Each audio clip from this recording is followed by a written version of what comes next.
करवा चौथ व्रत कथा। कथा शुरू करने से पहले पूजा की थाली सजा लें और सभी सुहागिन महिलाएं एक साथ बैठ जाएं। एक व्यक्ति कथा पढ़े या सुनाए और बाकी सब दोहराएं। सभी महिलाएं एक साथ बोलें। सब सुहागिन सासू ननद सहित सुख संपत्ति युक्त रहे। सबकी बुद्धि गणपति जी, वाणी सरस्वती जी और आयु चिरंजीवी यमराज प्रदान करें। अब कथा शुरू करें। श्री गणेशाय नमः। एक समय की बात है, एक साहूकार था। उसके 7 बेटे और एक बेटी वीरवती थी। सभी भाई अपनी बहन से बहुत प्यार करते थे। एक बार सातों भाई करवा चौथ के दिन अपनी बहन को उसके ससुराल से मिलने ले आए।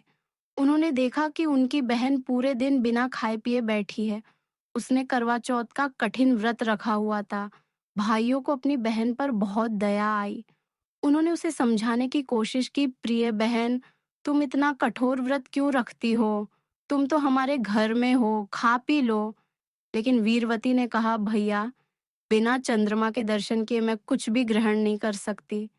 भाइयों को बहन की हालत देख ही नहीं गई। उन्होंने एक युक्ति सोची। उन्होंने पास के एक जंगल में एक ऊंचे पेड़ पर एक दिया जलाकर रख दिया और उस पर छलनी रख दी। छलनी के छिद्रों से टिमटिमाती रोशनी ऐसी लग रही थी जैसे आकाश में चंद्रमा निकल आया हो। एक भाई दौड़कर बहन के पास पहुंचा और बोला, बहन देखो, चंद्रमा निकल आया है, जल्दी से पूजा करके पारण कर लो।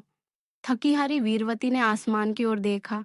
छलनी के पीछे के दिए की रोशनी को चंद्रमा समझकर उसने पूजा की और भोजन करके व्रत तोड़ दिया। सभी महिलाएं बोले, जिसने ऐसा किया उसकी बुद्धि भ्रष्ट हो जाए। कथावाचक।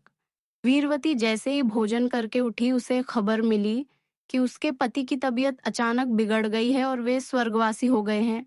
ये सुनकर वीरवती विलाप करने लगी। वो रोती चिल्लाती अपने पति के शव के पास बैठ गई। तभी वहां से माँ पार्वती और भगवान शिव जी का गुजर हुआ। माँ पार्वती ने शिव जी से कहा, प्रभु, देखिए ये सुहागन स्त्री कितनी दुखी है, इस पर दया कीजिए। शिव जी बोले, पार्वती, इसने करवा चौथ का व्रत भंग किया है। इसने छल से निकले हुए चंद्रमा को देखकर पारण कर लिया, इसलिए इसके पति की यह दशा हुई है। तब वीरवती ने हाथ जोड़कर माँ पार्वती से प्रार्थना की, हे माता, मुझसे अनजाने में हुई इस गलती को क्षमा करे, मेरे सुहाग की रक्षा करे। वीरवती की निष्ठा और पश्चाताप देखकर माँ पार्वती प्रसन्न हुई। उन्होंने कहा, बेटी, तूने अनजाने में व्रत भंग किया था, इसलिए मैं तुझ पर प्रसन्न हूँ। तू अब करवा चौथ का विधि पूर्वक व्रत रखना, तेरा पति जीवित हो जाएगा। माँ पार्वती के वरदान से वीरवती का पति जीवित हो गया। वीरवती ने खुशी खुशी उस दिन फिर से व्रत रखा और सच्चे मन से शाम को चंद्रमा को अर्घ्य देकर ही पारण किया। उस दिन के बाद से उसे अपने पति के साथ लंबा सुखी जीवन मिला।